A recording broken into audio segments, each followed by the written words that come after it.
Good evening, everyone. My name is Jim DiDonato. I am the director at the Round Lake Area Library, and I'm here tonight to introduce you to our October 3rd, 2018 candidate debate for the upcoming November 6th election. I want to run through a list of some of the people who have made this evening's event possible. As I mentioned, I am from the library and I am the director, which means that the real power behind all of this event is done by someone else.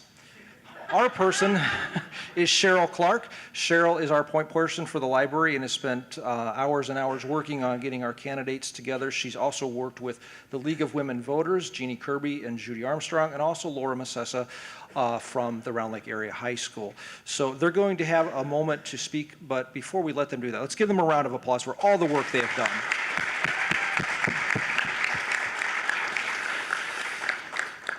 All right, I would also like to give a shout out to WRLR 98.3 FM, to Comcast. Both are recording tonight's event and will be rebroadcasting those, I believe, twice, maybe 3 times before the election. We will have that information for you before the evening is over with. So thank you both, WRLR 98.3 and Comcast. We are happy to bring you this event because this goes along with the library's mission of providing education and information to our public, which is you. One of our most important people here tonight is you. Thank you guys for coming. Thank you for taking an interest in local and national and state politics. A lot of times we hear that people are not interested in local politics because it doesn't affect them or because they think that the bigger elections are sexier. Well, the fact of the matter is we have people here tonight that are affecting our daily lives very, very directly, whether it's through local taxes, local ordinances, things of that sort. So thank you guys for coming out. I'd also like to say thank you very much for the candidates. There is no way I would do what you do. I know people who have been in politics and have had friends in it and seen what they've gone through. And whoever you are and whatever your beliefs and votes are, it's a grueling process. So to you, thank you very much for participating and for taking an interest to be a leader in our community. First of all, I'd also like to thank you. The League of Women Voters, we have a brand new chapter here in this area. It is the Northwest Lake County. And if you're interested in considering joining a group of men and women that are dedicated to the knowledge and impact of a citizenship and giving them information to make sound decisions, there are applications on the table, and we'd love to have you join us. The League is a nonpartisan organization. We're committed to information and giving citizens an opportunity to get information about their candidates and the issues surrounding those candidates. We have a league that has been training the high school on moderation, how to be moderators and all the different functions, and we are very happy to have them take the lead on this. We think that our young people are our future, and we wish them the best of luck. We did train 40. Only about 8 of them are here. That means I scared off a lot of kids. So between Diane and I, so thank you very much for attending. All right, I think we're ready to get this thing started. All right, Kate. This is an exciting opportunity, as this is the first time that we've had student moderators. And so many times people say, well, students should get involved. Well, guess what? Tonight they are. So my role is to be mother moderator, and in case anything starts going south, I'm an experienced moderator, a league member for almost eight years now. And so we really want to make sure that you, the audience, get the opportunity to hear the questions.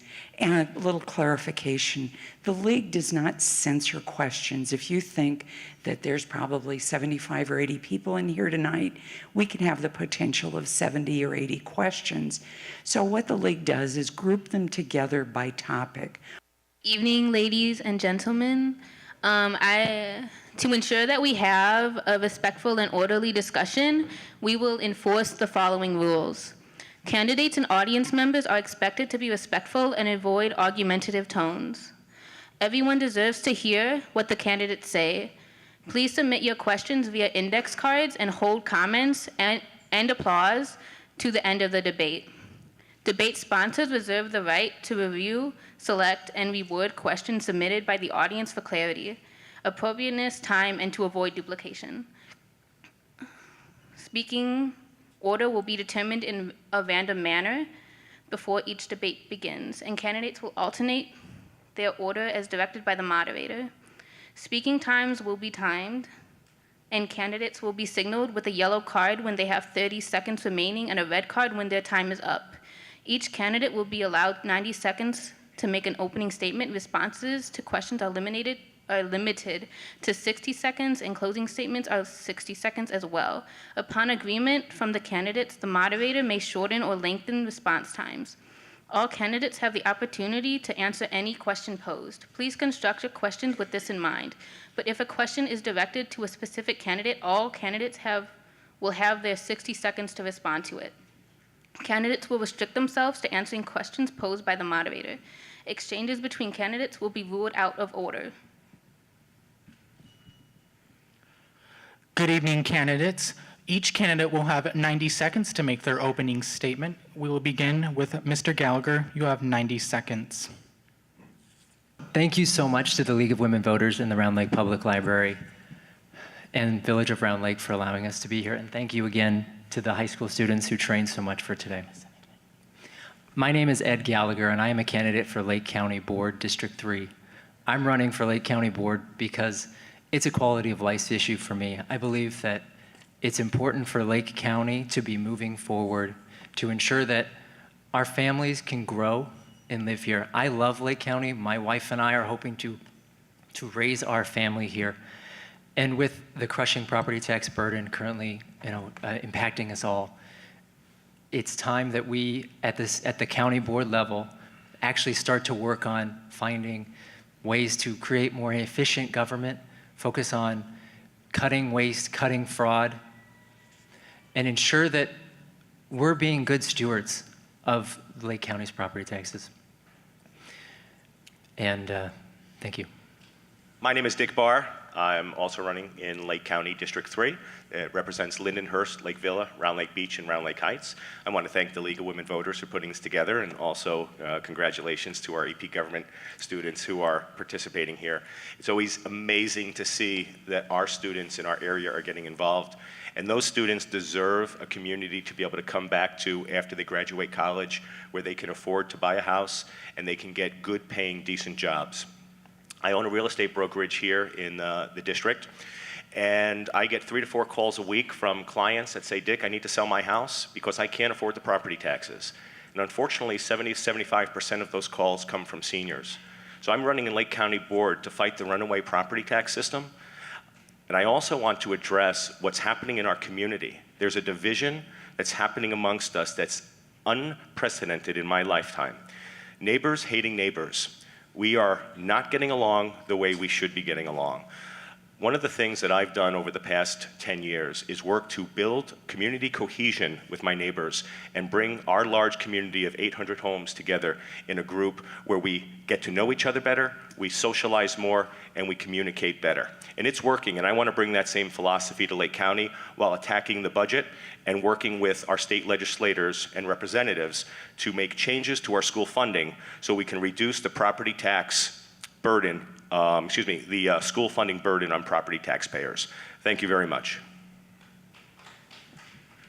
Please hold the applause to the end. Good evening. I'm John Wasik. I'm running for the 6th District, the Lake County Board, and part of it includes a little bit of Round Lake Park and mostly Grays Lake and Haynesville. I've lived in Lake County for 30 years. I am the co-founder of a group called Citizens Action Project, which is a nonpartisan group. And we've been working on property taxes as well, mostly fair assessments. We have knocked on more than 4,000 doors, including here in Round Lake, and a lot of people are telling us assessments are not fair. Appeals are not fair. There's a huge disconnect between the levies that the administration has been pushing up and actual property values that have been going down. So we'd like to find out what's causing that. We'd like to do a review of assessments. We'd like to do an analysis to see if the appeals are fair, and if there's a problem, we'd like to fix it. And as Dick said, there is a problem with funding. Most of that is because Springfield has not been paying its fair share.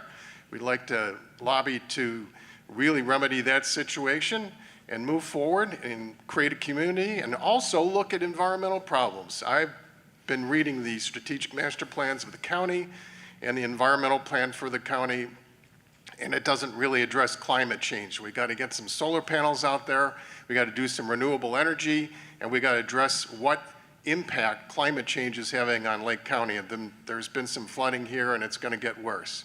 So I'm keeping an eye on that. We're talking to people, we're hitting doors, and we're going out in the community. And thanks so much for the league for sponsoring this, and the high school and the library. We've been members of the league for years, and it's a great organization. I believe it's their centennial year. Thank you so much. This is working, right? I'd like to thank the Round Lake Area Library District, the high school, and the League of Women Voters for putting this on. I've always enjoyed this particular get-together and debate. I'm Jeff Werfel. I'm running for re-election to County Board District 6. As John had mentioned, it's made up of Grays Lake, Haynesville, most of Round Lake Park, just not the Saddlebrook portion. Highland Lake, a little bit of unincorporated Wildwood, and basically the southeast corner of Round Lake Beach. I've lived in Grays Lake for 20 years now, and built my house in the community. And my experiences is I was a Grays Lake Village trustee for 12 years before then becoming the county board member for this district in 2014. My priorities are, well, after 15 years as a local elected official, suffice it to say that for all of us, taxes and traffic have always been the big issues that we have, and taxes are more important than ever. We've done a lot of good things, but there's still a heck of a lot more to go. I'm looking forward to talking about some of these individual issues with the time that we have up here. And for me, improving the quality of life of my constituents, all of us in these communities, is always, that's my mission. It's always the most important driving thing for why I do this. And that's all. Thank you. Thank you, candidates, for your opening statement. We will now begin the questions. Should the county board elect the county board chairman, or should the voters? Explain why you recommend. Each candidate will have 60 seconds to answer the question. Mr. Barr, you may begin. Great, thank you. I'm in favor of the county board selecting amongst their members for a county board chairman. And the reason, the biggest reason I have is if you look throughout the state where we have at-large elected county chairman, what you'll get is a retired state rep, state senator coming down with a large war chest, huge name recognition, and running countywide as their retirement job. I don't like that. I want the county board chairman to be elected the same way all of us county board representatives are, because that's a very expensive race. A county board, a countywide race is a $200,000–300,000 race. And I don't want them, that county board chairman, going out and having to be beholden to donors to hold that position. So I think the county board currently, the way they do it, makes sense. We are a single-member county board district as opposed to other counties which are a multi-member district, and I think it works great. Mr. Wasik, the question goes to you. Yes, I'm in favor of the current system. And you run into a problem when you create a separate office that's countywide elected and the usual problems that go with that. It's more of a collegial environment if the county board elects its own chairman, and it's also a great way to really ensure that there's more oversight because they have to work with those same members and they're not competing against each other, so there is more of a community feeling to it. Mr. Werfel, the question goes to you. Yes, thank you. Our current system, there's a lot of history actually behind it. The points made by my two colleagues up here are all very valid. The argument is usually made for directly electing the county board chair is that it's more democratic and basically everybody else is doing it. It's that classic, everybody else is doing it, why aren't you guys? So all the other suburban counties are doing it. However, all the other suburban counties also have multi-member county board districts. So they have large districts, usually 4 or 5, like McHenry, with multiple county board representatives, usually 4 in them. The reform that was done in Lake County back over 20 years ago now, back in the 1990s, was to do single-member districts like we have. It helps, what we found is it's better for constituent service. It helps to get all of our voices much better, well represented, quite frankly. And it also helps to bring more influence upon the county board chairman. The county board chairman is forced to really work with the individual members in their communities. Mr. Werfel, your time is up. Sorry. Mr. Gallagher, you may answer the question. Thank you. Well, I'm going to actually disagree with the other 3 on the dais with me. I do believe that Lake County voters should get a choice as to who would be the top executive officer for the Lake County Board. That role is more of an executive position, managing and overseeing the administration, and I think that that individual should be elected and held accountable by all voters across the county. In the past, we've seen issues that have arisen. And the winds have swayed, and just because the county board chairman's district concerned an issue, they decided not to move forward. So I think that to allow for the county to move forward and to allow for a cohesive executive office, I think it should be elected countywide. Thank you. We will be moving on to our second question.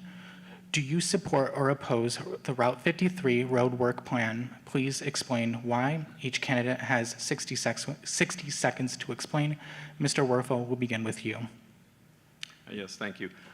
I have supported the process that got us to this point. So a few years ago, they had the Blue Ribbon Commission, which was made up of all the stakeholders here in the county, governmental, business, nonprofit, made up of all the different interest groups. So you had a wide range. And it took a couple of years, but they came up with a solution, or at least a proposal for Route 53 and a bypass for Route 120. It now has migrated its way into the Tollway Authority, because the Tollway Authority is the only body that has the funds to even do this. It's been a very contentious issue over the years. My focus right now for District 6, where we live, is getting Route 120, the current Route 120, improved as much as possible. We've got a right turn lane on Haynesville Road, and we just synchronized all the lights throughout District 6 on that road. That's Thank you, been my Mr. focus. Werfel. Your time is up. Mr. Gallagher, the question goes to you. So my granddad's highway, as I like to call it. The issue's been around forever, since before I was born. And frankly, I think it's about time that either the tollway finishes with their federally mandated EIS study and builds the road, or we move on and look at advancing other transportation projects in the Lake County area. Because unfortunately, as Jeff Werfel mentioned, 53 has held up a lot of other great projects on 120, on 83. This summer, actually, my district is starting to see additional state investment, but unfortunately, it's also coming at the cost of the county investing in local roads, or in state roads as well. So I think the state needs to step up to truly fund the transportation infrastructure here in Lake County, so then we're ready for the next wave of people who are moving in, and those individuals don't have to sit in traffic for 3 hours a day getting to and from work because of Phantom Road has never been built. So it's time to start moving forward. And yeah. One of the biggest concerns I get next to property taxes from constituents as I go door to door is the commute time, especially to the western suburbs. I believe 53 is necessary for our economy. It's necessary for our business. However, the fact that it's been going on over 50 years and tens of millions of dollars in studies, we need to figure out if we're going to move forward or we're not. One of the issues we have to concern ourselves with is stormwater management. The Route 53 extension is going to displace a lot of permeable land, and we have to consider that with the sluicescapes that we'll design around it to make sure it's a viable option. The other thing that I want to make sure the residents know is that with 53 comes a cost. We're talking about a 4-cent gas tax, as well as a $4 toll. So I'm all in favor of 53 moving forward. I think it's going to be good for our businesses, good for our laborers who are going to build it, but we want to make sure it's something that we want and we could afford. But I do believe we need to extend it even beyond 120, and I would like to see it connect to the Route 12 spur they built up in just north of Richmond. So that's it. Thank you. Look, this has been bouncing around for 50 years. If there was such a proposal that did not raise taxes, did not raise tolls, did not hurt the schools, did not damage the environment, did not create more flooding, I would be for it. But this is not the proposal. I talked to the Lake County Department of Transportation head a couple weeks ago, and he says there's $1 billion worth of road projects, just everyday things that need to be done to get people home. That are not being done, that are not being funded. So I think that should be our priority, as well as the 120 corridor plan. They did a wonderful job here at Rollins Road with the overpass. We should be looking at things like that. And that would make a more tangible improvement of life difference if we tackled the road projects we have before us, rather than take on this monster project that's probably never going to get built. So we need to focus locally and focus on traffic, focus on carbon footprinting, and get them done. Thank you, Mr. Wasik. We will have time for our third and final question. Will you be voting to max the tax levy or vote to lower the tax levy? Please explain why. Mr. Wasik, you have 60 seconds. You may begin. Well, that's a difficult question because the tax levy is dependent on the county's needs, funding all the programs that it does, looking at road projects, the health department, the courts, everything else. So it really depends on the county's funding situation. I'd rather look at assessments, and if they're fair, I would start a committee to look at the fairness of assessments, examine if those are fair and how we can fix them. The levy is something that happens every year. It's been going up just about every year while property values have been going down, and we have to look at that disconnect first. I think it's much more important to focus on why these assessments are going up and why the reviews are not being done in what a lot of people are telling me are not fair. So I've seen that there have been 70,000 appeals of assessments since 2013, and you have to ask the question why. I'd like to find out.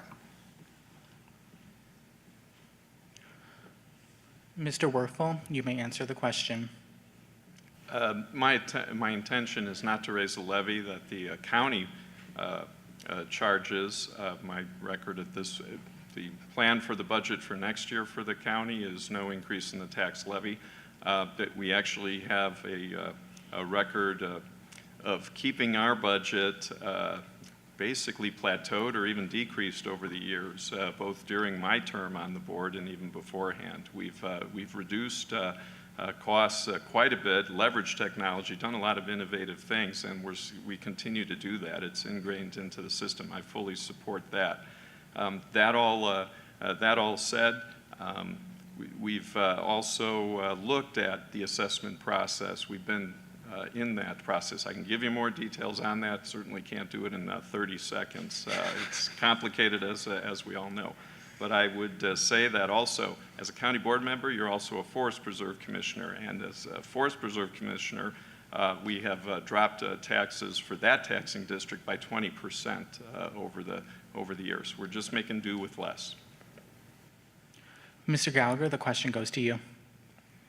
Yes, so I will be voting to not increase the levy.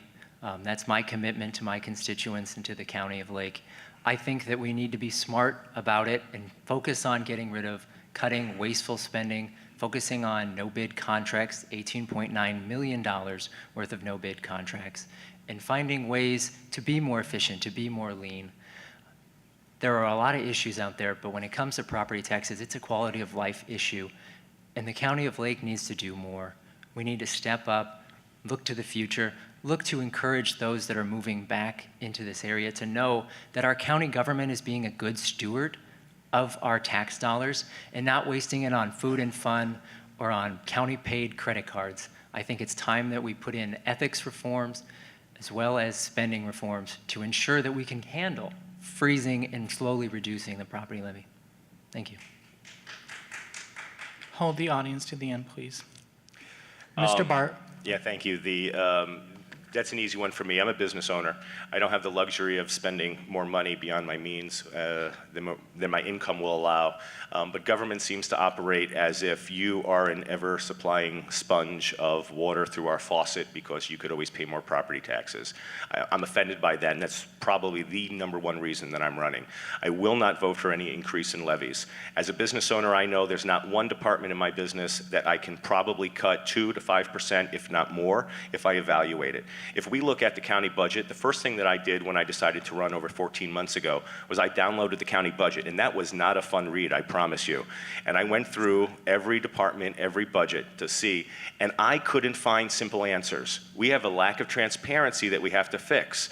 If we look at the budget lines, we see groups of thousands and thousands of transactions piled into one single line item, and nobody seems to know what the answer is, what it's being spent on. So the first thing that I'll be focusing on is creating more transparency, not just to us board members, but also to the community, so we can review where that money's being spent and cut our expenses. Thank you. Thank you, candidates, for your questions and statements. We will now be beginning the closing statements. Each candidate will have 90 seconds to state their closing statement. Mr. Gallagher, you may begin. First up, last to go. All right, so first I want to thank everyone for coming out tonight, really coming out and showing civic engagement, looking for information and asking us candidates. A lot of us will be outside afterwards to answer further questions. But I'm running because my wife and I are hoping to raise our family here, and we're hoping to invest in Lake County, and I want the county to move forward to encourage that. And the best way is increasing transparency to prove to our residents and our future residents, when they look at county government, they know that we're being good stewards of the dollar, so that we are given and truly not wasting it. These are your hard-earned dollars that are going to great services here at the county level, and we need to do everything we can to be more efficient. Thank you for your time. Good. Hi. I do live here with my family. I have 4 kids. Our oldest is 21, and my youngest is 6, Johnny. Johnny's got autism. He's on the spectrum. And we want to stay here because they have some of the best schools in the state. We love the service that our family gets, and we don't want to move. But as more time passes and property taxes keep increasing, we keep starting to listen to our neighbors saying, hey, I'm moving to Wisconsin, half the taxes. I'm going to move to Tennessee. I pay $1,500 a year, or Arizona, where I pay almost nothing. So we don't want to be one of those people that leave. We want to stay. So I'm willing to fight it out and work for you. I also want you to know that everything we've talked about tonight represents only about 40% of what our jobs are in county board.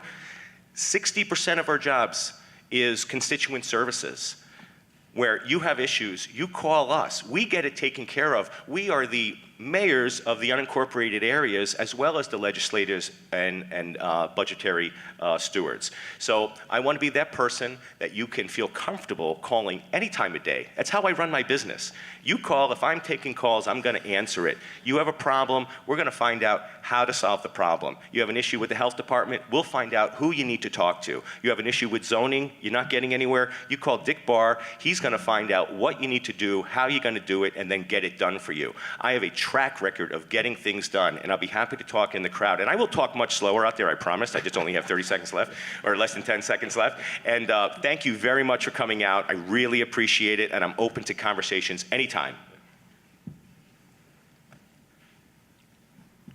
Imagine going to a door and a man says to you, I bought my dream house here. I really love where I'm at. I love my schools. I like the schools my kids went to, but when they're out, I'm gone. That's heartbreaking. And that's what I'm hearing at thousands of doors. And it shouldn't have to be like that. Taxes are unsustainable here. They're rising 3 times the rate of consumer inflation. There's an equalizer factor that's an embedded tax in your assessment that nobody knows how it's calculated. And I want to get to the bottom of it. I want to do a detailed review of what is causing these taxes to rise so much for so long. so that people are telling me, I'm out of here. I don't want to hear that. I want to retire here myself. I want my 2 daughters to be able to retire here. But we can't do it unless we ask some important questions. I've been asking questions for my entire career as a journalist, writer, speaker, activist. I want to get to the bottom of this, and I want to make our communities environmentally sustainable, fiscally sustainable. That involves transparency and spending and how we do business with the county board. The forest preserves everything. Wasteful contracts, I want to take a hard look at that. I've done a lot of research over the years that shows that we're not even paying attention to how we're spending the money. So I want to get to the bottom of that, and I want to work for you. Thanks so much for coming out. Thank you, everyone. I am the only incumbent up here, and I am humbly asking to be reelected. I'll cover a couple of quick things, but I want you all to know I can answer a lot of questions in more detail. We brought up a lot of details, or a lot of important issues that do have a lot of detail. I will say this regarding roads and traffic, which has been a big focus of mine. We've made tremendous strides. The county has. We've got Rollins Road here in District 6. We've got Peterson Road, which was widened. We have Washington Street and the underpass, which was done. These are all in the district that I represent, and they've made a real difference. However, the question I always get is, oh, that's all great, Jeff. When are you going to do something about 120? 120 is a state road, for one thing, but the county has stepped up, and other local units of government have stepped up to make improvements happen because the state has no money. We shouldn't have to do that, but we've been forced to do that. Otherwise, my answer for all of us is, oh, when's something going to happen with that? Whenever the state decides or whenever 53 happens. That's not an acceptable answer anymore.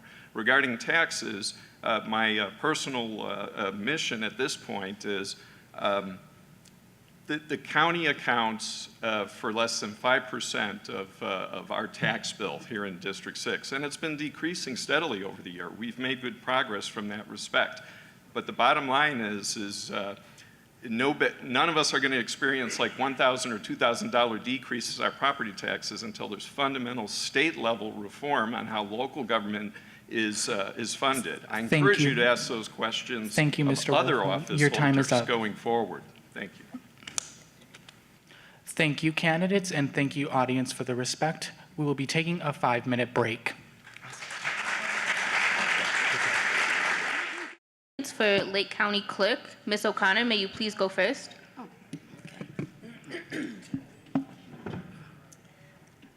First of all, thank you for allowing me to speak. I would like to let you know that I bring a wealth of experience in both service and management to the position of Lake County Clerk.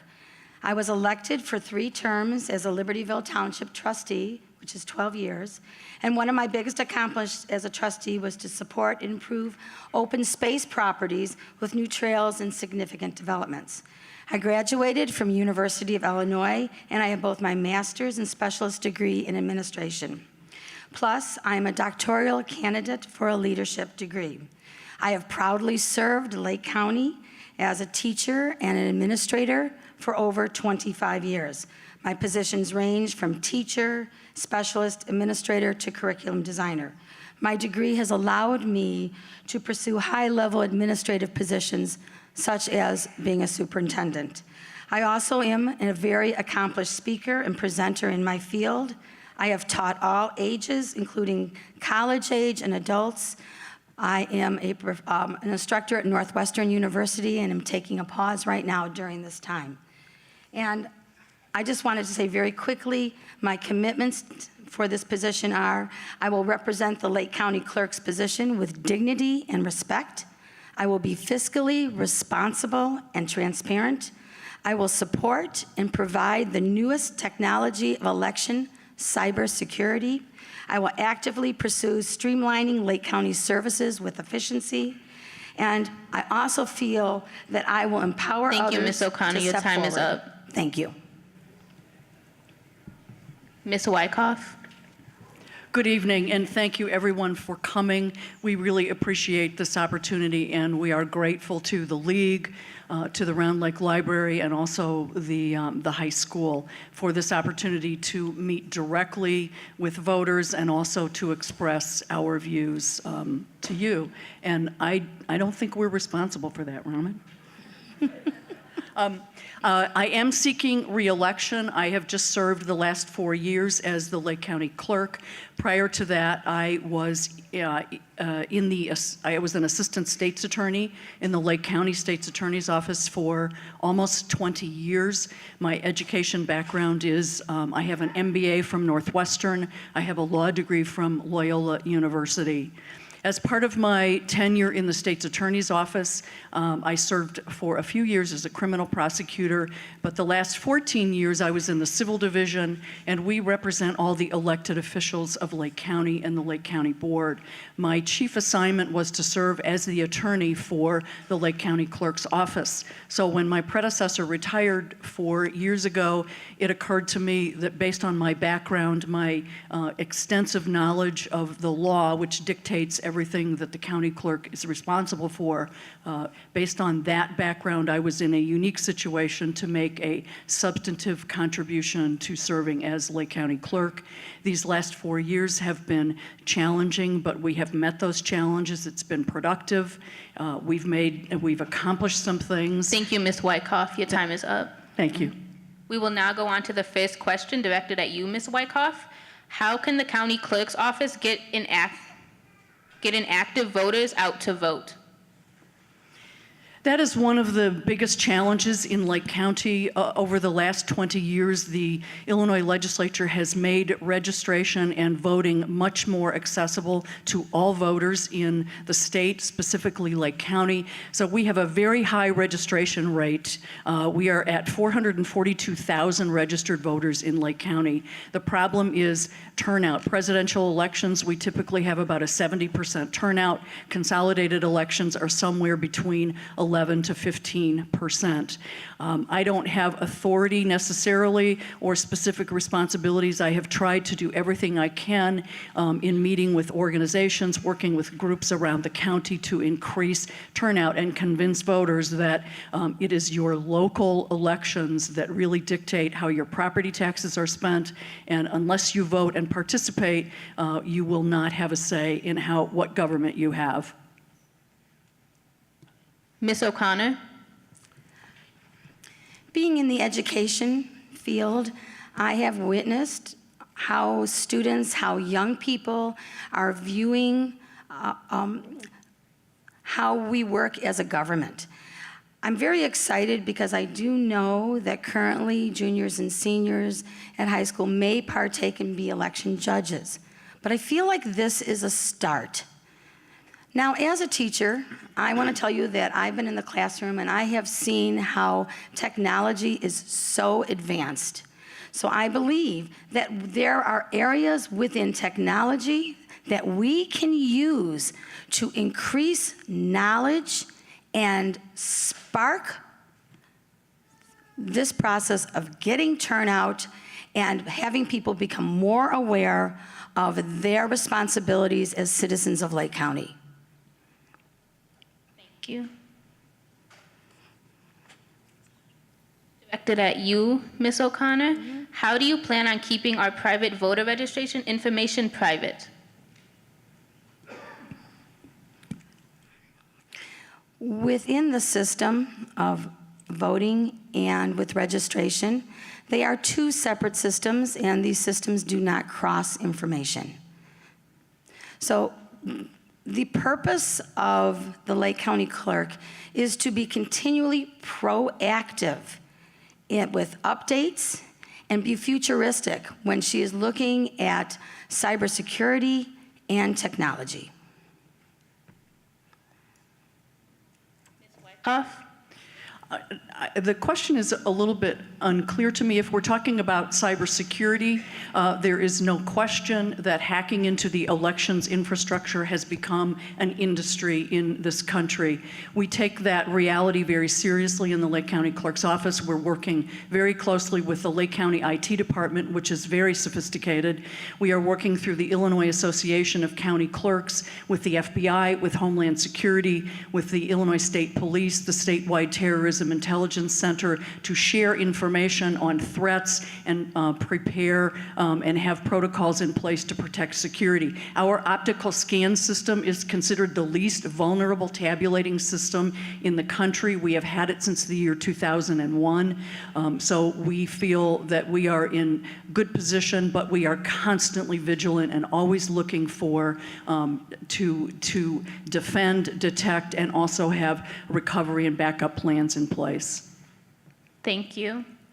This is the next question for Ms. Wyckoff. How will you work with different cultures and ethnic groups to increase voting across all demographics? As county clerk, I represent everyone in the county, all individuals, all groups, and we are constantly promoting the ability for people to participate. As I mentioned earlier, we have some of the most accessible voter registration and election availability of any of the states in the country. We constantly promote those, explain them. We have enhanced all of our communications, improved our website, done communications campaigns through the townships. We have even won a national award for our efforts to increase voter participation through vote by mail, and we will continue to improve that and appeal to all of the voters of Lake County. Thank you. Ms. O'Connor? All voters, all citizens count. And that's what I believe in. I also believe that we need to study voting turnout. We need to study registration numbers. We need to survey citizens, their county site visits, consult, and give continual education. Both strengths and weaknesses need to be identified. And then we need to collaboratively come up with goals. After that, short and long-range plans need to be devised and to increase not only turnout, but offer more opportunities for voter registration for everyone. Thank you. And we will go on to our closing statement, starting with you, Ms. O'Connor.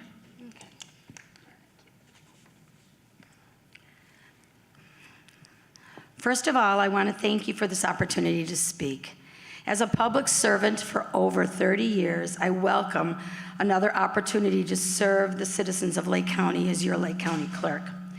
I am fully qualified to manage an office of this magnitude and make meaningful changes to better the lives of Lake County citizens. I give Lake County government a different type of a leader, one who is trained and who has experienced top multiple management opportunities, a leader who welcomes new technology, a leader who has served your community extensively, and a leader who strives to be a problem solver, not reactive, but proactive. I hope you can give me this chance. Thank you. Ms. Wyckoff? I am eager to continue to serve the citizens of Lake County as your Lake County Clerk. These last 4 years have been extremely rewarding. We have met some significant challenges these last 4 years based on statutory mandates, where we now provide Election Day registration in every single polling place. We have 16 early voting sites that are universal. Any voter can vote at any one of them. We've also begun in cooperating with the assessor and also the Treasurer's Office to institute a new streamlined, fully integrated tax management system. We would like to finish that.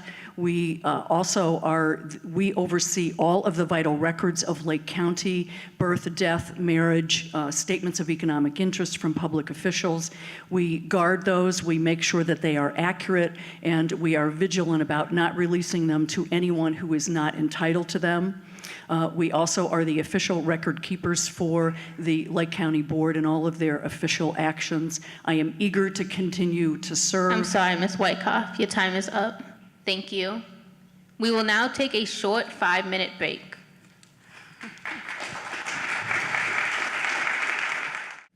Hi, my name is Lexi Winandy, and I'm a senior at the high school. My name is Kevon Elzy, and I am also a senior from Round Lake High School. This is the forum for Lake County Treasurer between Ms. Kim and Mr. Stallman. The candidates will have 90 seconds to make opening remarks. Ms. Kim, you may begin. Thank you. First of all, thank you to the League of Women Voters and the Round Lake Library and the AP Government students for inviting me here today. It's a great honor. My name is Holly Kim, and I'm running for Lake County Treasurer. I'm a mom of 4 children. In fact, my kids and my husband, who's a high school math teacher, are back there, so if you hear a baby crying, that's my baby. In my background, I was trustee in the village of Mundelein. I have experience in the private sector, the nonprofit, and public, and I was also awarded Lake County's Woman of Distinction Award. In my current role at Vernon Township, I've successfully lowered property taxes 5%, and I also chair a township consolidation committee, so that's something new that's going to be a referendum on the ballot this year. I'm what they would call in the tech sector a disruptor. I stop processes that don't work, and I start new ones that do. I'm running to increase transparency, reduce redundancy, and I'll be donating back $40,000 of my salary. That's a throwback to my parents. My father was JC's president and chamber president, so I do believe civic groups do the most good for every community. Thank you for inviting me here today. I'm also a Jim Edgar Fellows graduate, which means I work bipartisan and I don't point fingers at any party. And I look forward to answering your questions today. Thank you. Thank you, Ms. Kim. Mr. Stallman, you may begin. Thank you very much for having me here. I appreciate the library and the League for Women Voters. My name is David Stallman. I am the county treasurer for Lake County. I'm a fiscal conservative. I have served in that position since 2014. Prior to then, I was a county board commissioner, having moved up to several leadership roles. I was chairman of finance. I was county board chairman for Lake County. As a matter of fact, the roads that you're talking about, Rollins Road, was something that I did, that I took care of. All the road projects that you're seeing actually implemented today is something that I took care of when I was chairman of the county board. I've championed transparency. There's no possible way that we could avoid that. Clearly, from my perspective, I have streamlined operations. I've reduced my county budget. I have cut expenditures. I've reduced headcounts. I have improved services and began modernizing the Treasurer's Department. We're actually implementing a computer system, a new software system with the county clerk and county assessor. Again, I am married. I have 2 children. I have 5 grandchildren. I am thrilled to be here, so thank you very much. Thank you. The first question will be directed to Mr. Stallman, and it will be, what experiences and qualities make you the best person for Lake County Treasurer? My background is I'm a businessman and attorney. I got elected actually in 1992. I served as a commissioner for Lake County as well as a forest preserve commissioner. Moved up to several leadership roles, was the chairman of finance for the county, helped secure the AAA bond rating. You should all be very, very proud of Lake County. We are a fiscal oasis. We are a financial oasis compared to everything else around us. I served as the treasurer. I got involved actually as a treasurer because I helped to run the county. I was the CEO as the county board chairman for $500 million business. Bob Skidmore was retiring. I thought as long as I helped to make his budget and prepare the budgets, balance the budgets for the counties, that I should try to take a hand in getting involved. I was successful in getting elected. I have, I guess, one question for everybody. Does anyone know what the treasurer does? The reality is we don't determine the taxes. That's done by your assessor. We send out approximately 270,000 individual bills, and we collect the money, invest it, and distribute it to the various Thank you, taxing Mr. bodies. Stallman, but I'm sorry, your time is up. Ms. Kim, it is your turn. Sure. So what I bring to the table is my private sector experience. I worked my way through college, and all my years after that were director and management level. So my specialty is actually looking for those bottlenecks. It's looking for reducing that redundancy and seeing where we can save money. That's what I get hired to do at companies. It's what I also did in the village of Mundelein and currently at Vernon Township. Like I said, the public, private, and nonprofit sector. So I have a broad range of those skills. I'm also, when I was trustee in the village of Mundelein, I went to every party's meeting. So I'm somebody who is able to work across with anybody. Thank you. And currently, I've also met up with residents to help them reduce their property taxes. Every year, I've held a how to value your assessment, see if it's fair, and if you don't feel it is, how to appeal those taxes. I've held that workshop every single year. So I do have experience in all of these, and I'm looking forward to bringing it to the Treasurer's office. Thank you. The next question is directed to Ms. Kim, and it is, what measures are available to the Treasurer's office to monitor spending and develop accountability to the set budget? So currently, I've heard it argued that the Treasurer's office has nothing to do with any of that.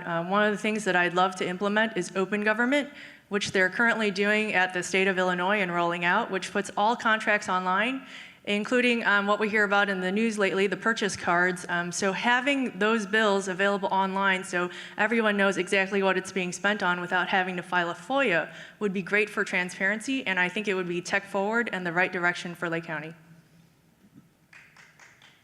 Thank you, Mrs. Kim. Now, Mr. Stallman, it is your turn. I have increased transparency. It's an amazing amount of our county website is easy to navigate. I've added more banks for people to pay online, to not have to worry about coming to the county building to pay. There are over 50 banks in your local areas. You can sit at your home on a couch and pay with an e-check for $1. We've made it quite simple to do all this. We've made it streamlined. We are streamlining the office. I've reduced the head count. We are a office that sends out 270,000 individual tax bills. We collect the money, we invest the money, and we distribute it very timely to all the different taxing bodies. If there is a hiccup, nobody eats. The lights go out in the park district, the lights go out in the school board. If there is a hiccup, that's what happens. Thank you, Mr. Stallman. The next question will be directed to Mr. Stallman. What are your most important responsibilities? The most important responsibilities are advocating for the taxpayer. I go out, I do outreach programs continually to get people to come and understand that we are a taxpayer advocate office. We don't determine their taxes. We sit and regularly do tutorial sessions with regard to appealing the assessments. We sit down and talk to everything from seniors to young adults. We meet with all ethnicities with regard to encouraging them to come in and visit with us. We try to help people with the high property taxes. Again, we are not responsible for determining the taxes. We collect the bills, we invest the money. I invest it extraordinarily wisely. We make millions of dollars for the tax-paying districts. Thank you, Mr. Stallman. Ms. Kim, it is your turn. Sure. The principal role of the Treasurer's office is actually to send out the property tax assessment bills, but also like basically the Bank of Lake County, we accept the money from the other departments as well, like the Sheriff's Department. We send out the bills that the taxing entities have levied, and when your property tax bills come in, we distribute those funds back to those taxing entities of what they've levied, and we invest it in between. Now, that being said, we actually invest more conservatively than we're required to by the state of Illinois, so that's something that I would like to look into because I would like a bit of higher return without, high risk. Also, too, the secondary that I would like to increase is the outreach in the Treasurer's office. And one of the long-term goals I would like to look into is something like a mobile DMV, except the Treasurer's office. Currently, people still have to drive to Waukegan to pay their bills. And I think it's at a time where, with social sustainability, customer service should come out to you. Thank you. We have one more question coming up. Terrible when you have to take your glasses off to read. The question is, why do we as taxpayers have to pay a percentage of our tax bill when we pay online? The higher the tax bill, the more the convenience fee we pay. Why is that? This will be directed to Ms. Kim. You may begin. Thank you. So what's currently implemented is much like you would see at the DMV. So the higher the fee, I think merchant processors go by a percentage. Therefore, if it's something high like a tax bill, you do end up paying more. That being said, I think we can look into better options on that. We can bid our merchant services. Also, too, I don't know when the last time is that we bid our bank services. And currently, if you and I can take photos of our checks to deposit them at 1 a.m. in our home, then we should look into doing something like that at the treasurer's office as well. Wire transfer for a person like me at my bank cost me $30 to wire in. However, in the back end, taking photos of pictures like that from the bank level is like 3 cents. Thank you, Ms. Kim. Now, Mr. Stallman, you may answer. The various departments in the county, actually the treasurer's office is the least expensive to use an outside third party. Why is an outside third party necessary? Well, I have actually gone to the taxing bodies. They don't want to give a discount. So even though some states do offer, if you pay early, you get a 5% discount, our taxing bodies want every single penny that they're entitled to. They don't want to give any fraction of a dollar off. So they will not absorb any fee from an outside contractor.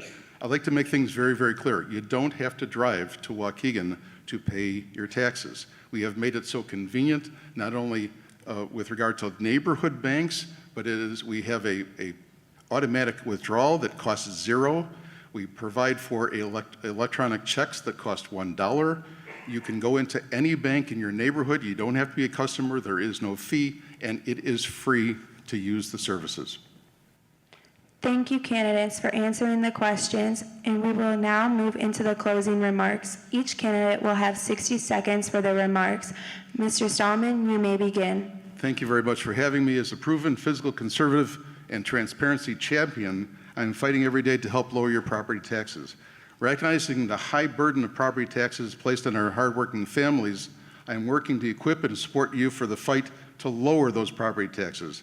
I've increased transparency and accuracy of tax bills, so you know exactly where your money is being spent and can hold those units of government responsible. I am leading by example and doing my part to lower Lake County taxes by cutting my own spending and increasing the returns on the county investment. To accomplish this, we are modernizing our office to reduce the budget. We've improved technology, we've streamlined operations to achieve efficiency, reduced headcounts. In addition, we've increased the earnings from the county investments, making millions of dollars for taxpayers. Finally, my team comes to work every day searching for ways to improve services to Lake County.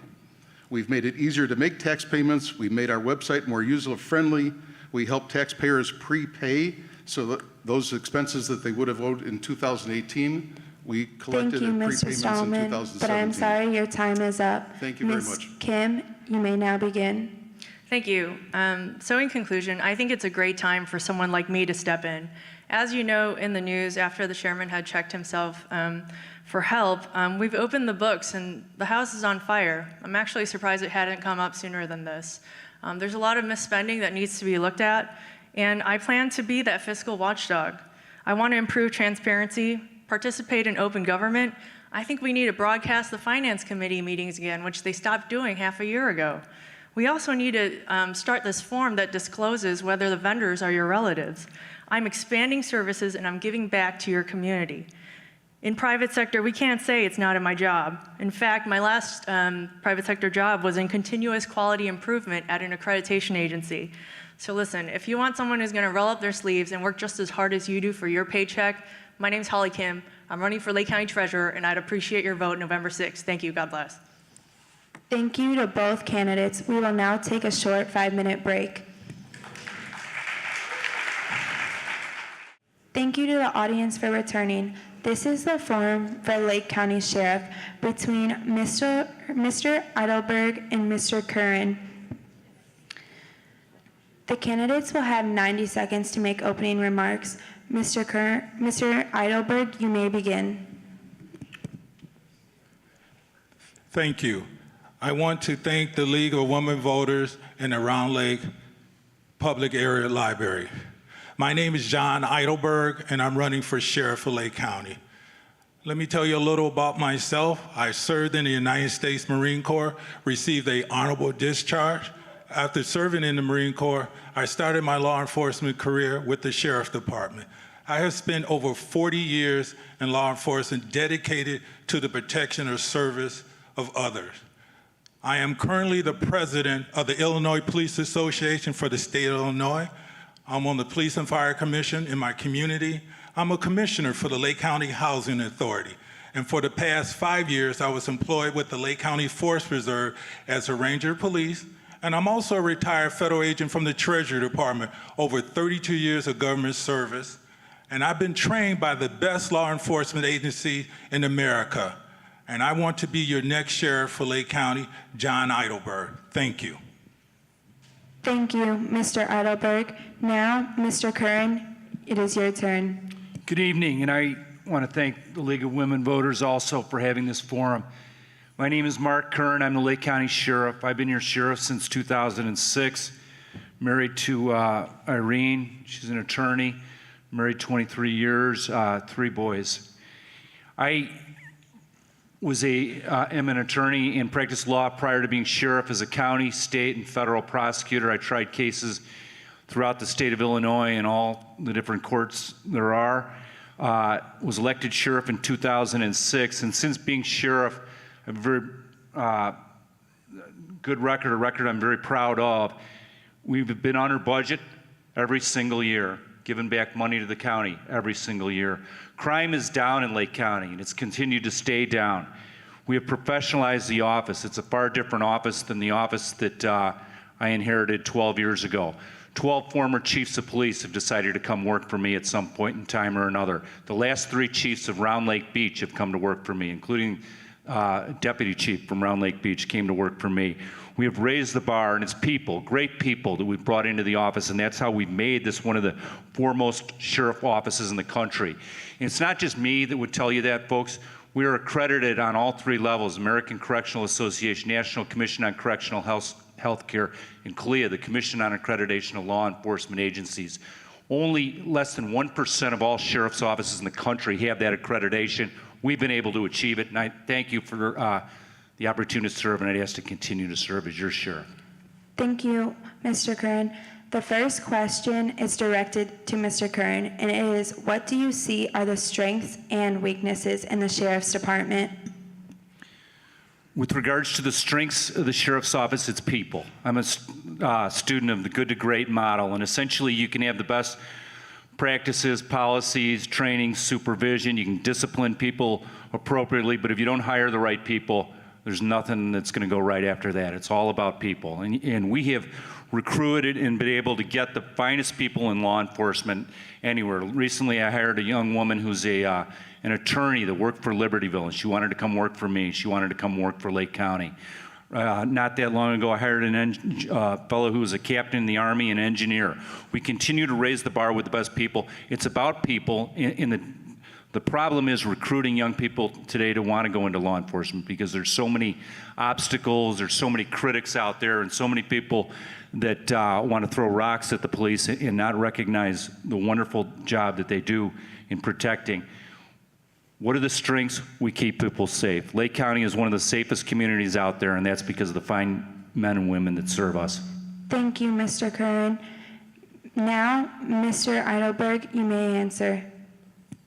I want to say the strength of the Sheriff Department are the staff, the people who work for the Sheriff Department. They do a great job with the tools and the resources that they have.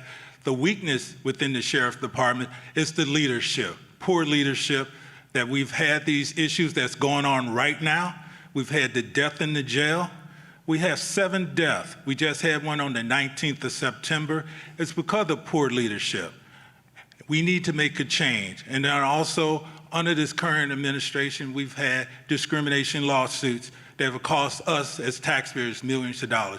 We need to educate our officers to bring more officers understanding of how to react with the community and make our community safe. We need to protect our community, and that's what I believe in as the sheriff for Lake County. Thank you.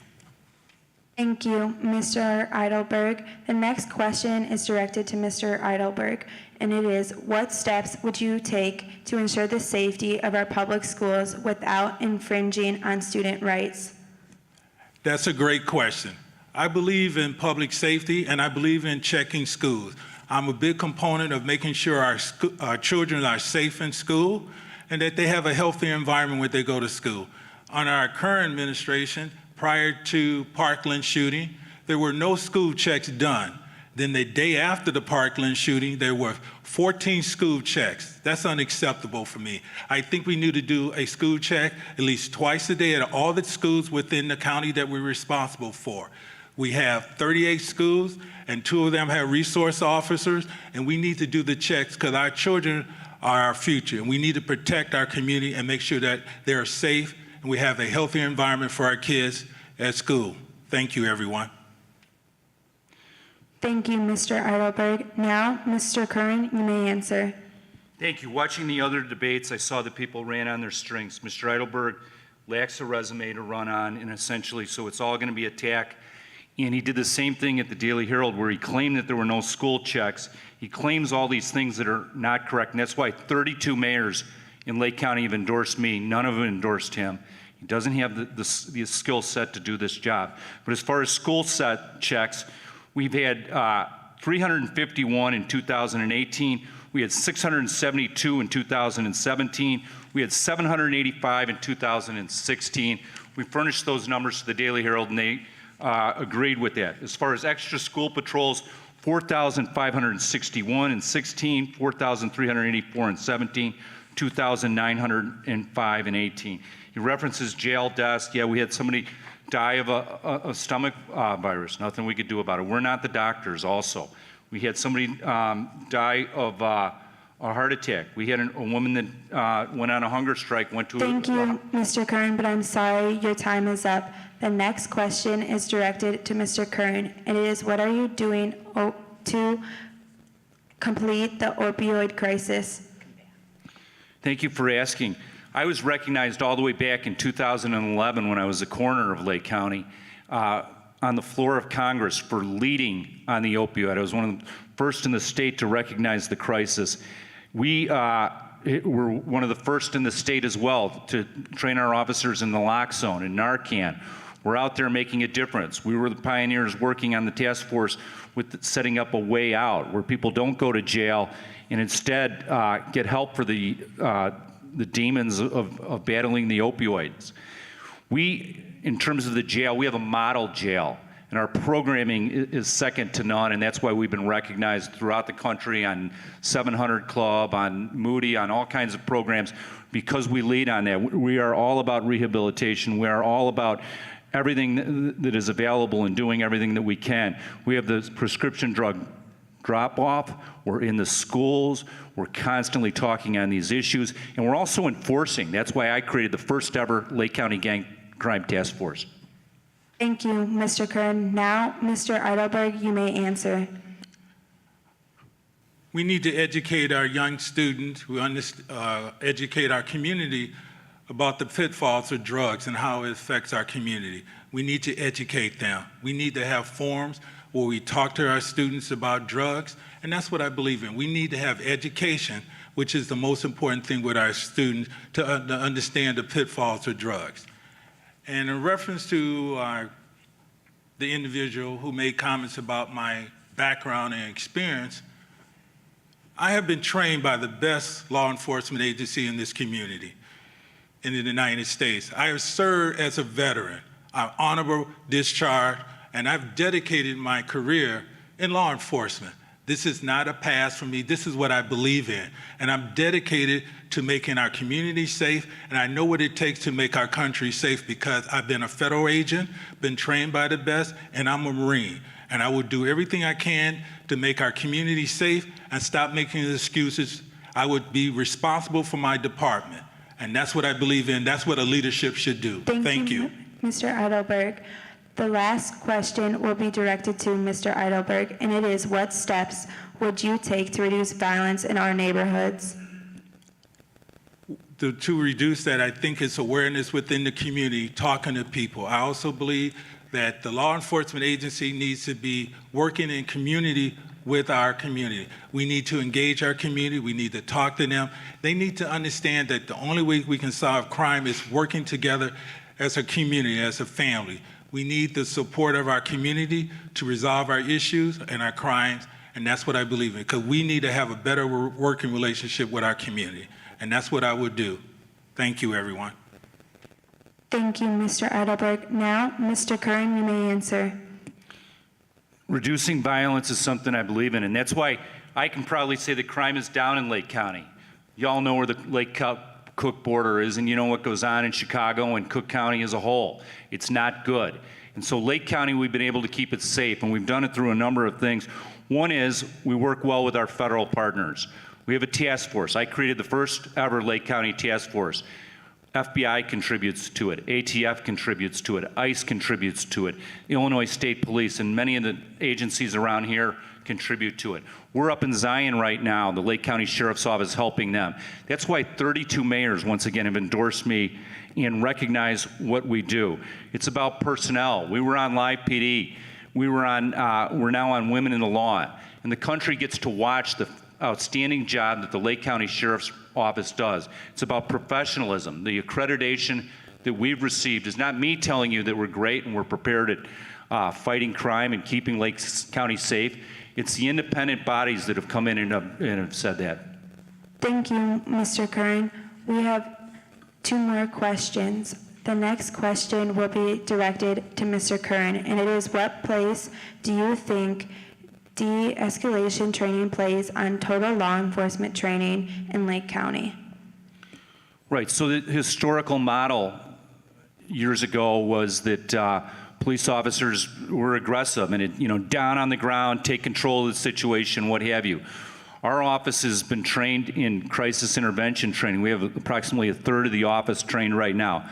That includes the jail, that includes the road deputies, that includes the criminal investigations division, as well as our administrative staff, because they do deal with people up front.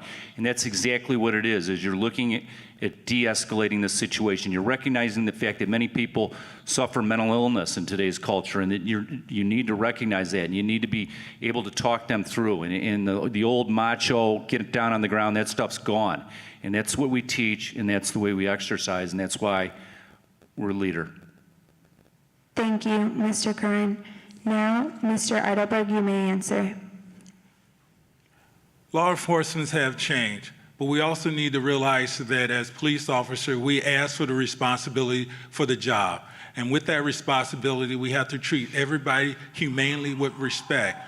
And with that, we need to understand that we deal with difficult people who have issues and mental health issues. And we need to treat them with respect. We need to say, sir, I need your support in helping me do my job. I understand you're having a bad day. How can I help you? Those are the things we need to talk to, because we need to help people understand that we're there to help them and address their issues. And I believe we can accomplish that through proper leadership and training and education. Thank you, Mr. Eidelberg. The last question is directed to Mr. Eidelberg, and it is, what are you doing / will you do to help all residents of Lake County believe that our law enforcement officers are dedicated to protect and secure them? That's a good question. What I believe is, being a top law enforcement officer for the county, you represent everyone. And you should gauge everyone in the community. You should go to different events so they can see you, whether you're in plain clothes or in uniform, and engage people at different events like basketball game, baseball game, cookouts, or events in school, and talk to them. Let them know what you do for a living and how proud you are of being a police officer, and you can help these young people to be in law enforcement, because we need the community. We need everybody from every walk of life to be in our community, to be in law enforcement, protect us, to make our community safe for everyone. And that's what I believe in. Thank you, Mr. Eidelberg. And now, Mr. Curran, it is your turn. To ensure confidence in the community, with regards to the Lake County Sheriff's Office, what I've done is professionalize the office. Took over an office that was had a historical precedent of patronage. You know, if you knew the precinct committeemen, you had a chance to get into the office. We took all that out. We've objectified it. We've raised the bar. We get better people now in terms of, and not that, you know, we've taken the politics out of it. We hold people accountable. When law enforcement does wrong, whether it's our people or whomever, we hold people accountable. We've shined on these programs 3 seasons in a row on Live PD, and now Women in the Law, and people see what a great job. That builds confidence. Every one of our officers has body cameras. That was me that insisted on that. Protects our officers, but it also protects the public. We can't assume that because somebody has a badge and a gun that they're a good guy. I've known this as a federal prosecutor in all these years. It's not the case. Thank you, Mr. Kern. The candidates will now move into the closing remarks. Each candidate will have 60 seconds for their remarks. Mr. Kern, you may begin. Thank you. I'm humbly asking for your support and your vote once again. As I said, crime is down. Lake County is a oasis of relatively safe, great safety. That's not by accident. That's from the steps that I've taken and my office has taken to ensure that. I've given back money 11 years. We know the financial status of Illinois. That's not something that happens all the time. That's a rarity. We've raised the bar. We're better than we've ever been. As I go throughout the county, people say, do you have an opponent? And I do, but you know, he'll talk about a picture with an official, or he'll say something, but he's never put forth any idea. Nobody knows that he's out there because he doesn't have a record that he's running on. I commend the fact that you served in the Marine Corps, but other than that, you have no management experience, you have no budget experience, and you don't have any ideas. Thank you, Mr. Kern. And now, Mr. Eidelberg, it is your turn. Well, thank you very much for opening that door for me to respond to that, sir. I am currently the president of the Illinois Police Association for the state of Illinois. I have fellow law enforcement officers in the state of Illinois who believed in me and my leadership, that they elected me the president of the Illinois Police Association, which I have over a $2 million budget that I'm responsible for. I'm also the past post commander for the American Legion Post in Zion. For the past 4 years, I held that position because my fellow veterans believed in me and gave me that position. Now, our current individual makes a comment about no one believed in my leadership. I was endorsed by the Federal Order of Police for the state of Illinois, who believed in my leadership as being the sheriff of Lake County. My current individual makes no comment about anybody in law enforcement has endorsed him. They have endorsed me. Vote Vet has endorsed me as my leadership. I have the background and experience. I have total leadership. I have been in law enforcement for over 40 years, and thank you very much. I want to be your next sheriff for Lake County, John Eidelberg. Thank you. Thank you to both candidates. We will now take a short 5-minute break. This is now the State Representative District 62 forum between Mr. Yingling and Mr. Eystein. The candidates will have 90 seconds to give their opening remarks. Mr. Yingling, you may now begin. Thank you. I want to thank the League of Women Voters, Good start. Yeah, that was a great start. I want to thank the League. I want to thank the Round Lake. I hope I get a few extra seconds on that. I want to thank the library, and I also want to thank the high school students for being here tonight. I am Sam Yingling. It's been an honor representing the 62nd District over the past couple years. So my top priorities have been addressing what I believe to be an out-of-control property tax system and a property tax assessment system. Over the past 2 years, while representing the 62nd District, I was able to pass emergency tax credits for flood victims here from the historic flooding last year, along with bringing additional infrastructure funds in to help mitigate future flooding issues. I also am an advocate of government consolidation. I'm the chairman of the Government Consolidation Committee, and I also passed the largest piece of government consolidation legislation in Illinois history under Senate Bill 3 and House Bill 607. I would appreciate the opportunity to continue fighting for you. Property tax is by far the biggest issue, and we have a property tax crisis in this state, and we need somebody who understands the issues that we're facing and how to resolve it. Thank you. Thank you, Mr. Yingling. Mr. Eidstein, you may now give your remark. How many of you know someone who's actually already moved out of state? You may know that from July of 16 to July of 2017, we lost one resident every 4.6 minutes to our surrounding states. The Federal Reserve, Chicago Federal Reserve, is looking over our shoulder. What they're seeing is we might be the first state moving into bankruptcy. What they're also seeing is that our pension crisis is just not sustainable. Their suggestion, their solution is a 1% state property tax. The culture in Springfield's got to change. I'm Ken Itzstein. I'm running for House District 62, one of 7 kids born and raised in Grays Lake. My wife is Polish national and a Chicago public school teacher. Involved with the Grays Lake Chamber of Commerce since 1985, Planning Zoning Commission for about 14 years, PADS homeless shelter for almost 20 years, and youth sports, taught and coached many different programs and administered some of those programs.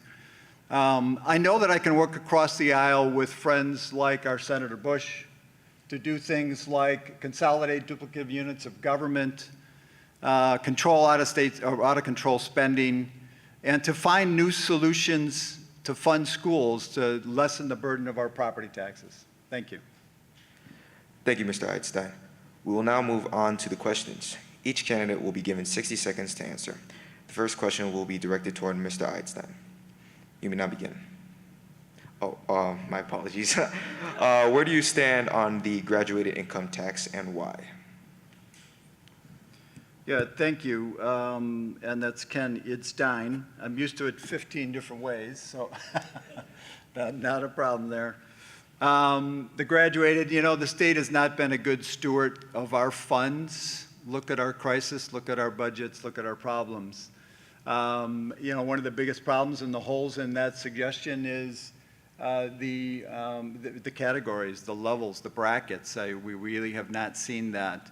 There are other states who have gone to that. There's numerous other states that are involved with that, but stats will show us that they eventually will continue to drop down the rich from the 50 to the 40 to the $17,000 areas. So I would not support the graduated tax.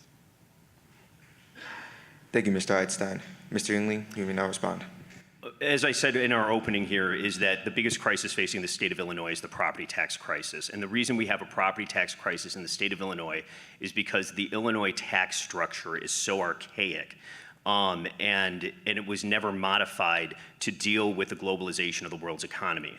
All of our surrounding states successfully modified their tax codes back in the 90s going into the 2000s, recognizing the globalization of the world's economy. We need to, as a state, have a discussion about restructuring. Now, what that restructuring looks like is open to discussion. I am not willing to discuss any sort of tax restructuring unless it delivers a direct and comprehensive reduction in property taxes. You can't have a graduated income tax that's simply going to increase income taxes on everyone while simultaneously not addressing the property tax crisis. In my opinion, that's a non-starter. Thank you, Mr. Yingling.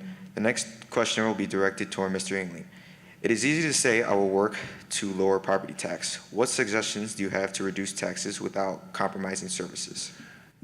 First of all, I'm the chairman of the Government Consolidation Committee. When I was township supervisor, one of the first things that I said was that we need to get rid of all of these redundant layers of government. We have over 7,000 units of government in the state of Illinois, more than any other state at this point. I passed the largest piece of government consolidation legislation in Illinois history. It was signed by the governor, and that's one step. The other step, too, is making sure that our property tax assessment system is fair and transparent and that there's a level of accountability there. Thirdly, is that we need to be able to look at how we fund government as a whole. And when you look at the pie, really in Illinois, you've got 3 sources of income for your state and local governments. You've got an income tax, you've got a sales tax, and you've got property taxes. That is not a diversified tax code, and it's disproportionately affecting people here in our district, and it's disproportionately affecting lower and middle income families. Thank you, Mr. Yingling. Mr. Eidstein, you may now respond. Yes, property tax is certainly the number one issue beyond the pension crisis. Duplicative units of government, there really needs to be a deep dive in that. As Rep. Yingling said, yeah, we've got 6,932 units in the state of Illinois. Texas is the next closest state at 5,200. Our surrounding states are maybe half of what we have. Medicaid is just, we've got to get more audits. 2011 was the last audit. Serious abuses there. 50% of those in that audit were not eligible for the benefits they were receiving. 6% didn't live in the state. Tried to continue with audits, and AFSCME was very successful in eliminating that option. So we've got to audit Medicaid. And what that does for us is begins to chip away at some additional savings that can go towards the schools, towards the and relief property taxes. But Thank you, Mr. Eidstein, but your time is now up. The next question will be directed toward Mr. Eidstein. What will you do to stop the partisan stalemate in Springfield? Certainly, work across the aisle with like-minded legislators. I have a friend and a business colleague in our Senator Melinda Bush.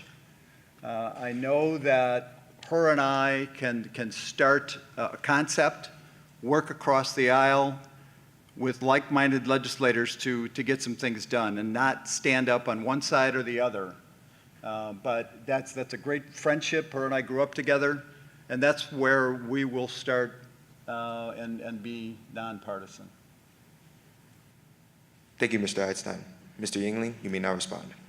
Thank you. I have a wonderful working relationship with all members in the General Assembly, Republicans and Democrats included.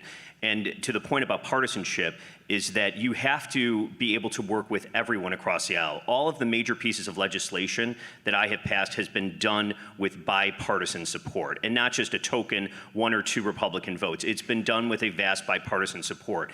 If it wasn't for my ability to work across the aisle and work with my Republican colleagues, we would not have been able to pass the flood tax credits that we brought back into the district. We would not have been able to pass Senate Bill 2544 with a bipartisan supermajority that would have put a question on the ballot in Lake County as to whether or not the Lake County residents want to elect their county assessor.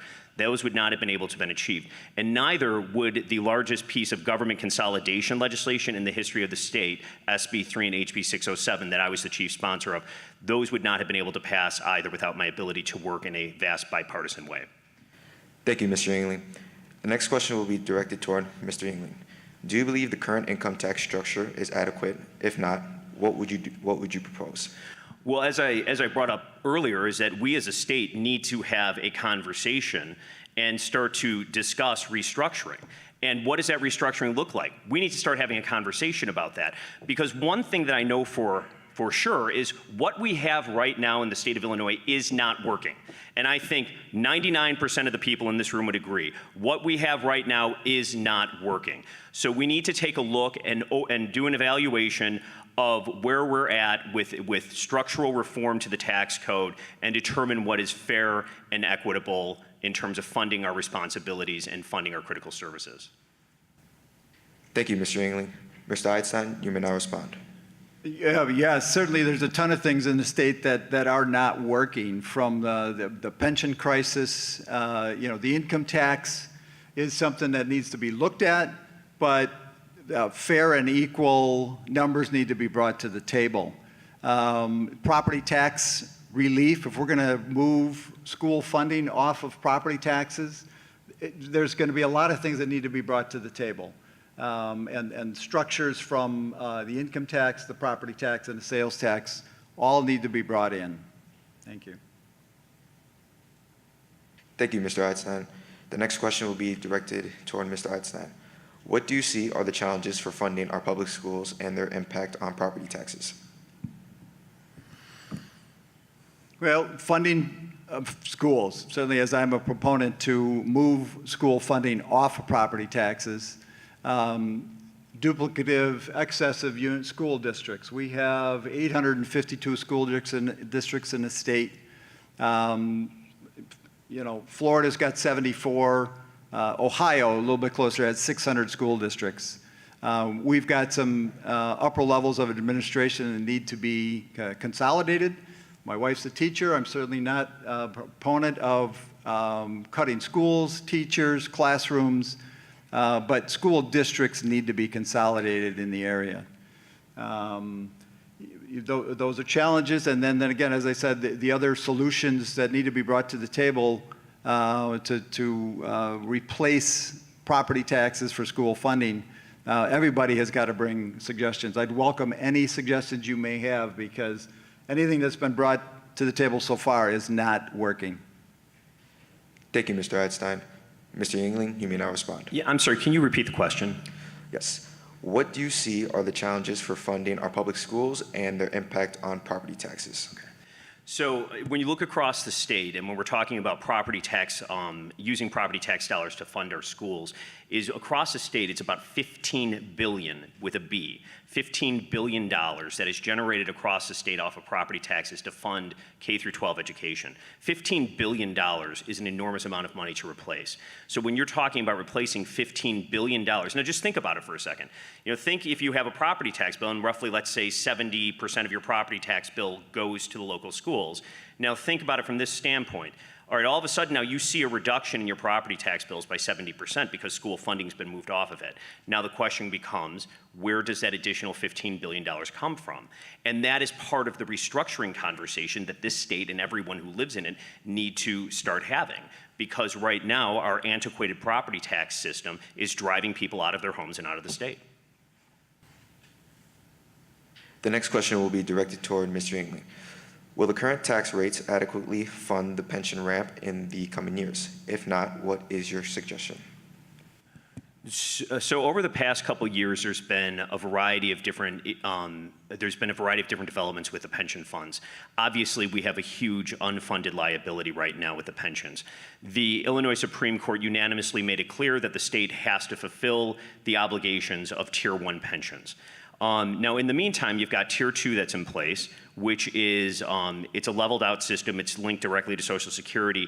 That is self-funding. And we also recently put a Tier 3 into place, which is a hybrid of a 401k, defined benefits, defined contribution model.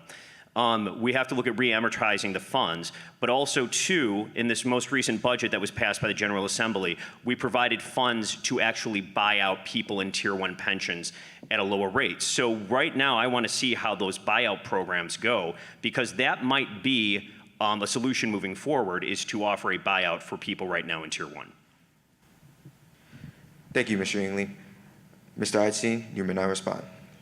Yeah, certainly pensions, the new structure, really, we need to force all new hires to go into the 401k type program. And a fully funded deferred annuity is really a product that it would look and smell like a pension. The state would be done with its liability once it's funded and not have an opportunity to move those funds elsewhere.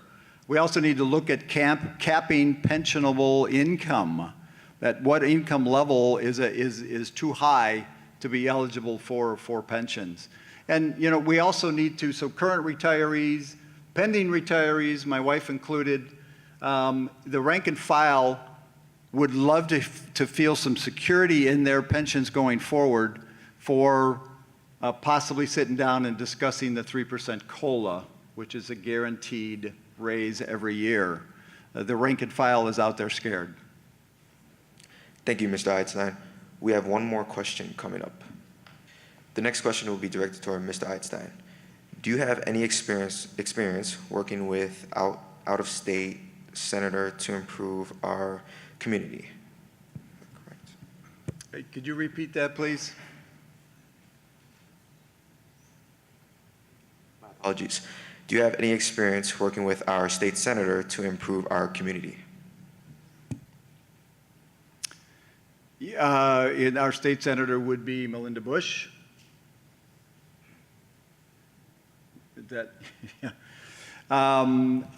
Certainly, yes. She's been at my home.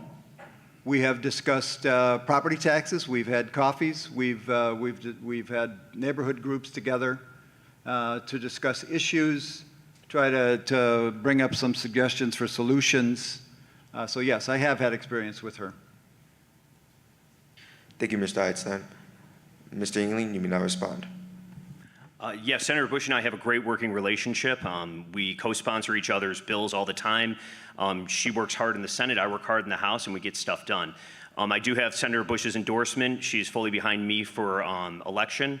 And so, yeah, I have a great working relationship with Senator Bush.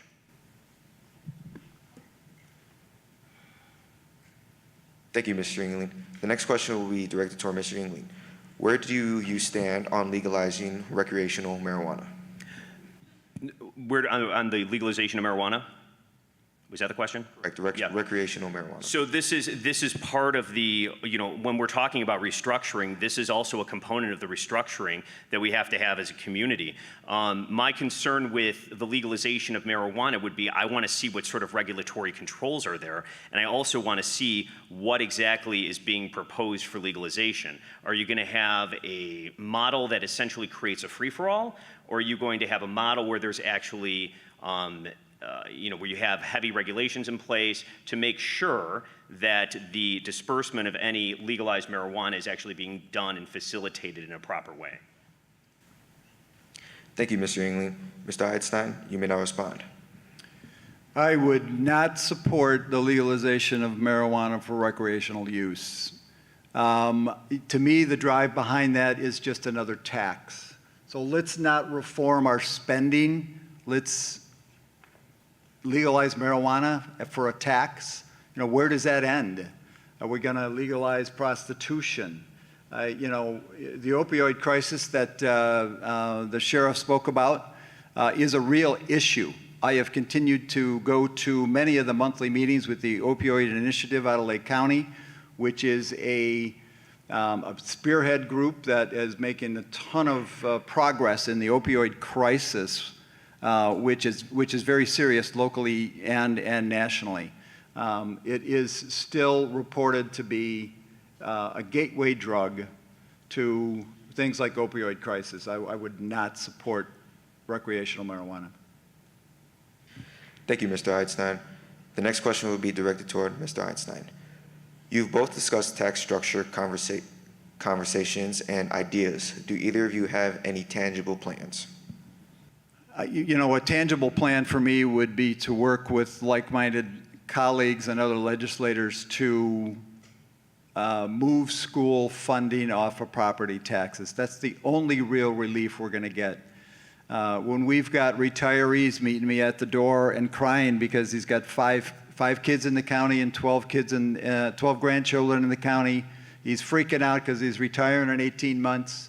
And he can't stay in the state when he retires. We've got to take care of the property tax issue, and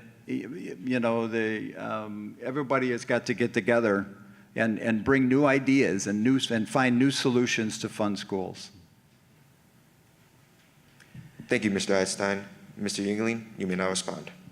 So as we both discussed, in terms of restructuring, what I would like to see in any final plan would be something that eliminates taxation on items of necessity. And when you look at other states that have a model that eliminate taxation on items of necessity, it turns into a much fairer tax. It means that you're not taxed on items you need, such as your house. You need shelter, you need to live somewhere. That item should not be taxed. If you need medication, that item should not be taxed. Food should not be taxed. Clothing should not be taxed. Your basic necessities that people need to just live and survive on a daily basis should not be taxed. I'm a strong supporter of that. And in any sort of final restructuring, I'm going to advocate very strongly to eliminate taxation on items of necessity. That is one of my approaches. Thank you, Mr. Engling. This next question is directed toward Mr. Engling. What do you feel is a fair minimum wage, and would you consider raising it? And what was the second part of that? What do you feel is a fair minimum wage, and would you consider raising it? So the economy can sustain an immediate increase of minimum wage to $10 an hour. That is something that was voted on a couple years ago and overwhelmingly passed on a non-binding referendum question in Lake County. I think it was around like 68% of the people thought that the minimum wage should be increased to $10 immediately.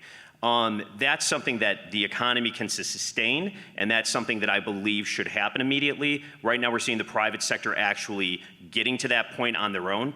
But then what I would like to see is a plan put in place that increases minimum wage over a period of time to about $15 an hour while providing appropriate tax credits for businesses to help them manage any potential additional costs in terms of implementing those, the increase in labor costs.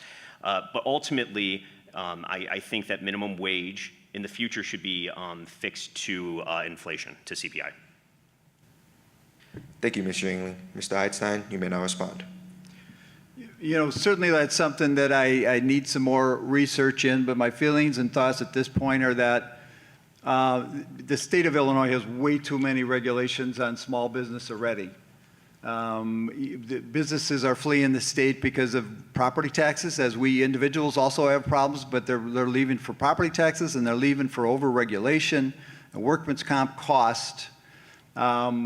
Why can't we leave it to the, did we just not hear Amazon is doing their own thing privately without regulation? Again, we are over-regulated.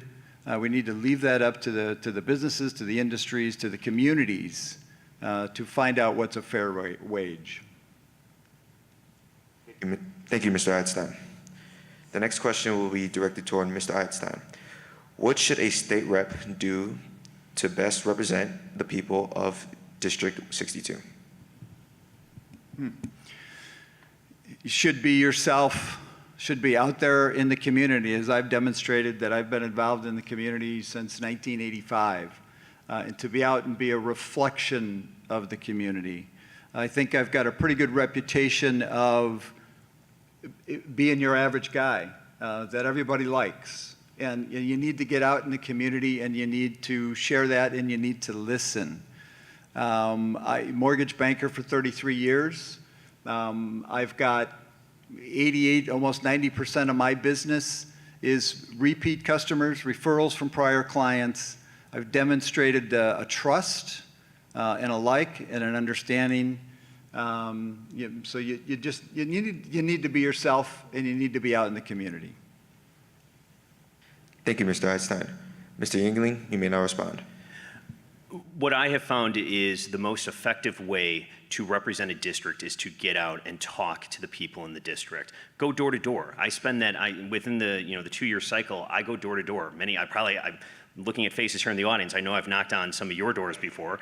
In terms of asking questions, saying, what issues are important to you? What do you see as being a problem for our community? What do we need to address?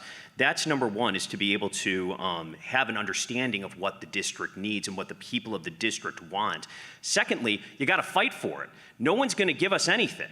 And you got to be willing to fight the tough battles. You've got to be willing to take the hits. You've got to be willing to go full steam ahead when you're fighting for the interests of your district. And that is what I have done repeatedly in terms of advancing legislation that benefits our district with the flood tax credits, with the infrastructure funds for help mitigating flooding in the future, with giving the people in my district the opportunity to vote on to whether or not to elect the county assessor. Those were all tough fights, and I fought them all. Thank you, Mr. Yingling. Thank you, candidates, for your responses. We will now end with the closing remarks. Each candidate will have 60 seconds to give their remarks. Mr. Yingling, you may begin. Well, I appreciate, again, the League of Women Voters, the Round Lake Area Library, and the Round Lake High School for all your hard work on putting this together. I want to thank Mr. Idstein for joining us. I'm really proud of this district, and I'm really proud and honored to represent this district. One of the things that I feel that I bring to the table is I'm willing to fight for the people in the district. And you know what? Sometimes that means, taking a few hits yourself.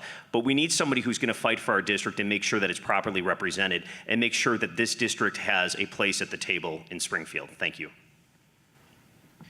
Thank you, Mr. Yingling. Mr. Einstein, you may now give your closing remark.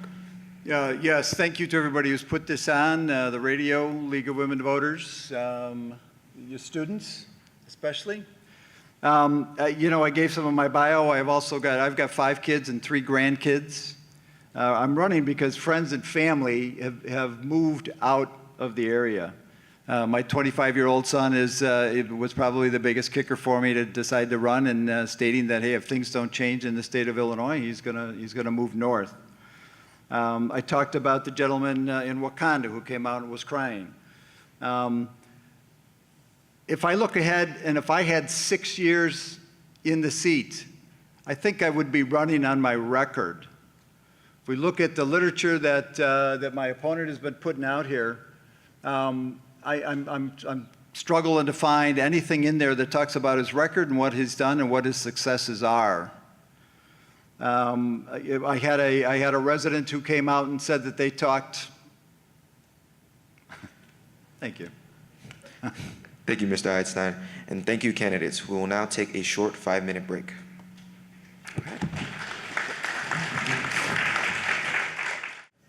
This is now the U.S. Congressional District 10 forum between Mr. Schneider and Mr. Bennett. Unfortunately, Mr. Schneider is not able to attend, so one of his representatives will give a 2-minute statement along with Mr. Bennett. Representative for Mr. Schneider, you may now begin. Thank you to the League of Women Voters, Round Lake Area Library, and Round Lake High School. I am not Brad Schneider, as you probably already know. You know that I'm not Brad Schneider because you've seen Brad in your communities, at your churches, in your schools, all around the district. He does send his regrets. Unfortunately, Congress was supposed to be scheduled in session, but when they canceled votes, he had a previous commitment, and I am Greg, his campaign manager, so I send his regrets. You know Brad because he's been in your district. We've done 40 different town halls, 27 different in-person town halls. We've done telephone town halls, and Brad has also done 3 bus rides on PACE suburban routes throughout the district, and then 1 on a Metra commuter line. So he's out there listening to the people, listening to what you have to say. In Congress, he's been rated the most active Democratic freshman and also the 3rd most bipartisan member of Congress. That's this term, because he's introduced over 20 different bipartisan bills that he's the original sponsor of, and then he's also been the bipartisan sponsor of 150 different, co-sponsor of 150 different bills this term. He's very active and listening to the needs of the community, and we appreciate your support and would encourage you to vote for Brad this November. Thank you. Thank you, sir. Mr. Bennett, you may now give your 2-minute statement. Hi, my name is Doug Bennett, for those who have not seen me around here. I'm running for Congress in the 10th District. For those who don't know, I'm a computer consultant. I've spent the last 35 years solving problems for Fortune 50 to 500 companies all across the country. I came out here to go to school at Northwestern, and I've stayed. I live in Deerfield with my wife, Jen, my 2 twins. My eldest is now in Chicago. She came back to the Midwest, which I'm glad for. I'm like many of you. We have a house. We go to the local school. We've been squeezed. I've paid for 1 college tuition. We have 2 en route. We've taken care of my elderly parents, so I understand the pressures facing people in this district. But I think this is a very special district. This is an aspirational district. This is a district that dreams big, and far too often what we get is congressional representation that thinks small. And we need to move beyond that. There are so many issues that are important for us to talk about. Unfortunately, we have been deprived of that chance. They include runaway college tuitions that we need to curb, out of control, out-of-pocket costs for seniors on their medical. We want to fix immigration. We have a lot of things to talk about, and hopefully we'll stay after. We'll talk with anybody who has any questions or wants to know anything. But what I want to hear from people, and what you deserve to hear, is the word enact. Not propose, not support, but to get things done. And so when people come and say that I've gone to all these town halls, it's like my employee coming to me and saying, I've given you 52 status reports this year, I think I deserve a huge raise. Like, that's the minimum thing that's required. is to give status reports and come back to these communities again and again and explain what we're doing and why we're doing it, and listen to your feedback and take it back. If you're not doing that, you're not doing anything at all. But the question is, what has gotten achieved and what we are getting to done?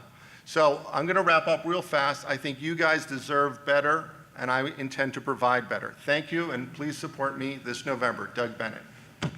Thank you.